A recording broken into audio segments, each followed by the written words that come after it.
بسم اللہ الرحمن الرحیم۔ السلام علیکم ناظرین، کالج کے دنوں کی بات ہے۔ مجھے اخراجات پورے کرنے کے لیے ایک ہوم ٹیوشن پڑھانے جانا پڑتا تھا۔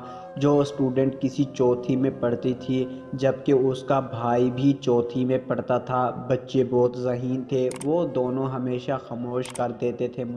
ایک دن اقصیٰ کہنے لگی، سر خسرے کیا ہوتا ہے؟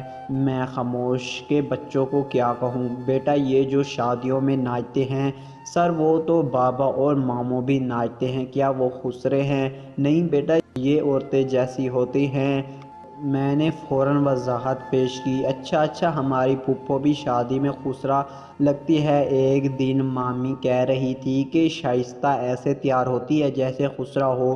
وہ اپنے گھر کے حالات بیان کرنے لگے، نہیں بیٹا یہ وہ مرد ہوتے ہیں جو زنانہ لباس میں ڈھول پر ناچتے ہیں۔ سر سبھی ڈھول کی آواز پر ناچتے ہیں، واشنگ مشین کی آواز پر کون ناچتا ہے؟ میں ایک دفعہ پھیلائے جواب ہونے لگا، پھر ایک دم ایک بات ذہن میں آئی، بیٹا یہ لفظ سنا کہاں سے ہے؟ میں نے سوچا ان کو اسی حساب سے جواب دوں۔ سر وہ باہر دیوار پر لکھا ہوا تھا، یہاں خسرے کے ٹیکے لگائے جاتے ہیں۔